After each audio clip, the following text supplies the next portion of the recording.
High-speed rail is by far the best way to get around Italy. Today I'll be showing you that on Italy's flagship Frecciarossa 1000 train. We'll start from the glorious city of Venice, reaching speeds of 300 km per hour as we travel in the relaxing business class, making our way to the Italian capital of Rome, city centre to city centre in as little as 4 hours. Now sit back and enjoy the ride.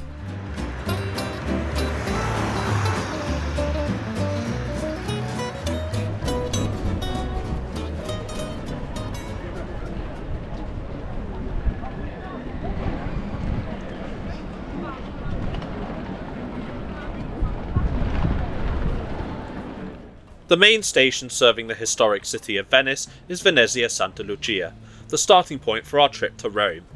As with the rest of the city, the station is an architectural marvel, having first opened in 1861 and was named after the church that was demolished in favour of it.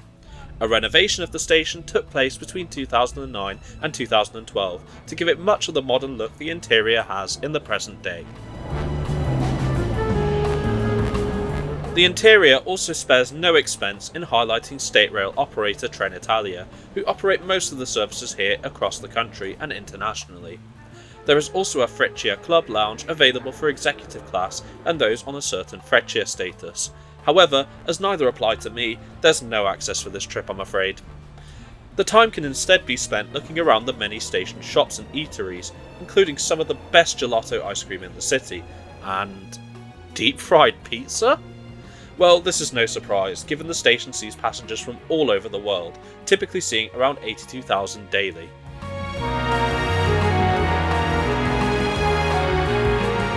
The platforms are located through this passage on the main concourse, where we can see that as well as Trenitalia, other operators such as OBB's Railjet to Austria and the joint SBB Trenitalia Eurocity to Switzerland also serve Santa Lucia. Both of these will be coming soon to the channel.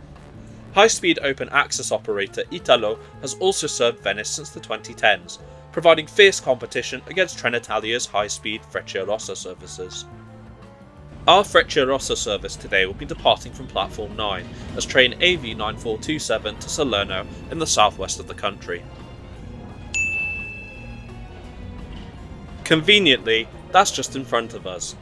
Our train today is an ETR 1000, built by a consortium of Hitachi, formerly Ansaldo Breda, and Bombardier from 2013 to 2017, and are branded as the Frecciarossa 1000 for use on Trenitalia's top-rank high-speed services.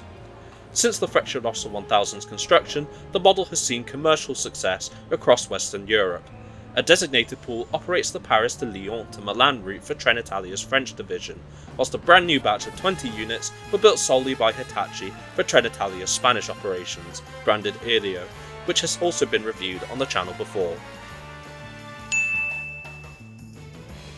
A further 40 trains are also currently under construction by Hitachi for use by Trenitalia both domestically and on future international connections to the Netherlands, Belgium and Germany, made possible thanks to their ability to operate on 4 different voltages.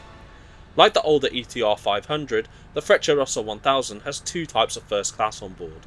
The highest is executive, however, will be in business class today, located in coaches 2 and 3. I'll be in the former, but first, let's take a look at the other classes of travel on board this 8-coach train. The trains have no level boarding, so access for those with reduced mobility is instead provided by way of a ramp and assistance of platform staff. The most basic accommodation is standard class, which is in a 2x2 configuration with both airline and table seats, making up 4 coaches of this 8-coach train. Premium is in the same layout, albeit with a brown leather moquette and the offer of a free drink. In between premium and business classes is a bistro area which serves drinks and snacks, as well as 2 toilets, one PRM and another standard, but there will be plenty of time to look at these later on in the trip. Business class is in a 2x1 seating configuration, and I've been allocated a table pair for the ride to Rome this afternoon. Today's route sees us cross Italy using a mixture of conventional and high-speed lines. We'll be on the former as far as Bologna after which we use the high-speed line to reach Florence and conduct a reversal. Following this, it's one last high-speed line to make the final stretch to Roma Termini, where we're expected to arrive at 7:25 PM this evening.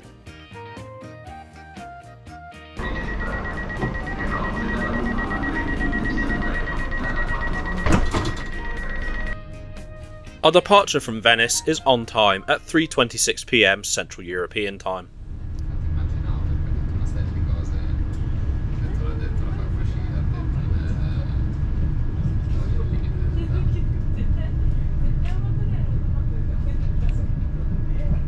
It doesn't take long at all for the route's stunning scenery to appear.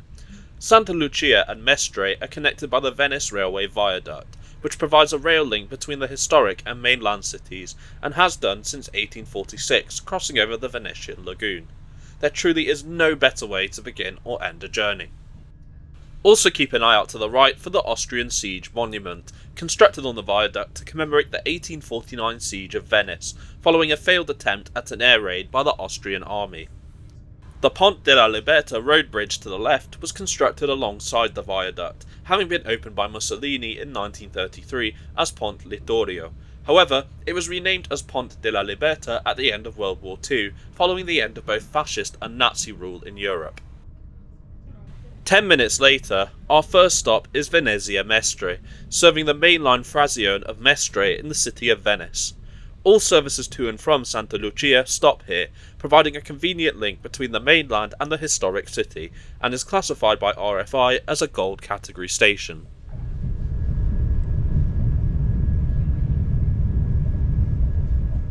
The departure from Mestre sees us move on to the main line towards Bologna. However, these are upgraded conventional lines as opposed to the high-speed lines which we'll be travelling on later, through which we reach top speeds of 200 km per hour. Now's a better time than ever to check out the business class features. The seat design is quite comfortable, mainly thanks to its ergonomic design, which makes up for the reduced padding compared to the ETR 500. At each side of the seat, you'll find foldable armrests, with the one on the window side being responsible for managing the seat's manual recline function.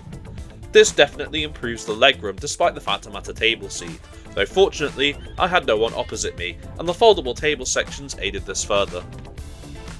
The tables feature a rather clever design for the personal litter bins, which have cup holder grooves on top. Just below each seat is a standard European power and USB Type-A socket, which has a light system to indicate whether or not it works. Coat hangers can also be found just above the window, with the window also containing a draw-down blind to help reduce the intensity of the harsh sunlight outside that frequents Italy. Overall, a very nice interior. I love how much thought has gone into the design of the Frecciarossa 1000.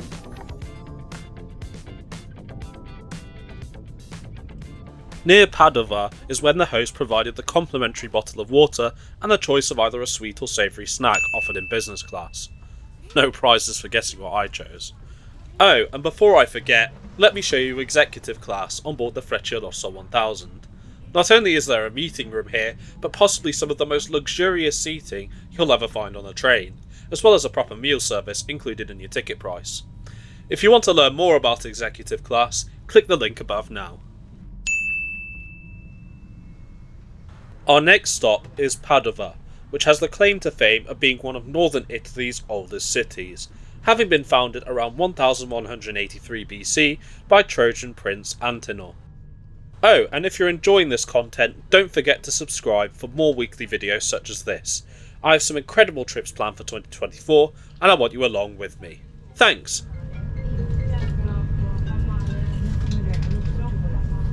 Now, I've mentioned before that we're reaching up to 200 km per hour en route to Bologna, but the Frecciarossa 1000 has the capability of reaching double that speed. The design speed of the train is 400 km per hour, with the ultimate aim of establishing 360 km per hour speed limits on Italian high-speed lines, and one unit even reached 393.8 km per hour in the testing phase. However, safety and infrastructure constraints ultimately killed off the project, meaning 360 km per hour running is not likely. We now begin to slow down as we arrive into Ferrara, a city with a population of over 132,000 and a designated World Heritage Site, owing to its beauty and cultural importance. I really need to visit here someday. The city is located around 27 miles away from Bologna, so our Frecciarossa 1000 barely breaks a sweat getting us into the city suburbs, with Bologna Corticella serving the northern suburb of Corticella in the city. It's then a dive into the underground tunnels as we make a stop at Bologna Centrale Alta Velocità, the main part of the station serving high-speed traffic owing to its links with the high-speed lines to Milan and Florence since 2013. Those of you familiar with Bologna Centrale will know it's one of the most confusing stations in Europe. Not only is the station a nightmare to navigate owing to its different levels, trains depart from either the underground high-speed platforms or the above-ground main station and are infamously prone to last-minute platform swaps.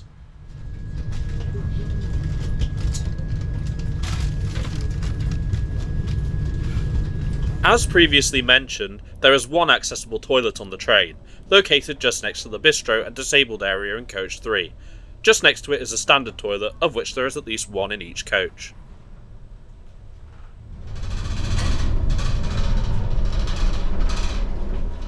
One thing you have to commend Trenitalia for on their high-speed services is the cleanliness of their toilets, though it's a shame you can't say that about their local ones. You'll also find amenities such as coat hangers and a baby changing facility.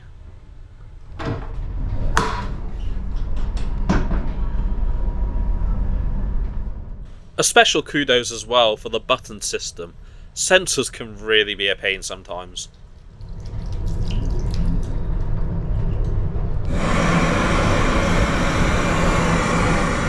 Everything works as it should, so that's a thumbs up from me.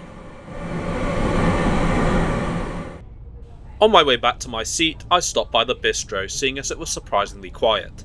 Sadly, nothing like the dining cars on German and Austrian trains, for example. However, you can grab a few snacks and drinks to tide you over. I went for biscuits with a hazelnut filling, one of the best I've ever had, to be honest. We're now travelling along the Bologna to Florence high-speed line, which is currently the newest of Italy's high-speed lines, having opened in 2009. The line is 78.5 kilometres long, with 73.8 kilometres consisting of tunnels, with the longest being the Vaglia tunnel at 18,713 metres, so I'm sorry to say that there isn't much to see here scenery-wise. We do, however, reach the maximum speed on Italian high-speed rail, which is 300 kilometres per hour. In the brief moments you are outside though, you do get some nice scenery, as would be expected from the Italian countryside. You know, until you have to go back inside the tunnels mere seconds later. Just under half an hour of travel later, sees us reach the end of the high-speed line through the last tunnel, where we now run again on the lower speed conventional lines as we navigate the suburbs of Florence. Firenze Castello is located just outside the line and signals our entry to the city, though there did appear to be increased traffic as the train progressed. Before long, we reach our next and final stop before the Rome suburbs, Firenze Santa Maria Novella. This is the main station serving the city of Florence and one of Italy's busiest, seeing over 59 million passengers annually, and was where I experienced my first taste of Italian high-speed rail with Italo back in 2019.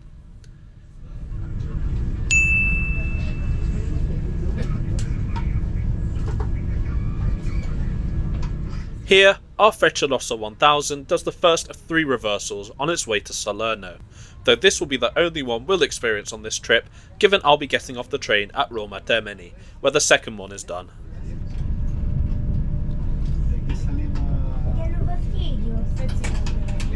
Following a quick reversal, it's now back onto the conventional lines through the suburbs, as we reach the final major leg of our journey to Rome, on the Florence to Rome high-speed line, but not before crossing over the Arno River, one of Italy's most important and iconic rivers, which spans the centre of Florence.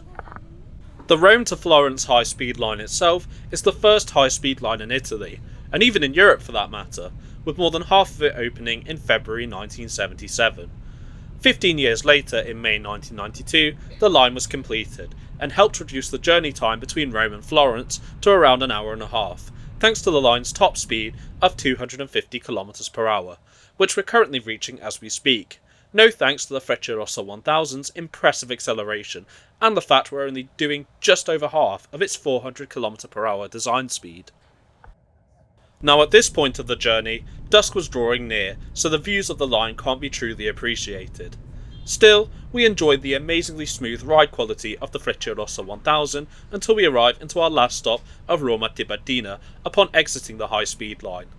Located around 6 minutes away from Roma Termini, this is in the northeast of the Italian capital, and having originally opened as a terminal station in the 1860s, its role has long since been dramatically changed to act as a transit hub between high-speed and regional trains and Rome's metro and bus network. Our departure from Tiburtina signals we're close to journey's end. Overall, the Frecciarossa 1000 remains a solid train, even on its home turf in Italy, and is truly a fast and relaxing way to travel across the entirety of the country. For today's journey in business class, I paid €50.90 for a special Arrows Advance single, which is one of Trenitalia's ultra-low advance fares. For a journey of over 570 kilometres in business class, I found this to be pretty great value for money, though I do wish the snack offering was a bit more varied as you get in Italo's Prima class. To top off an already great trip, we arrive into Roma Termini bang on time.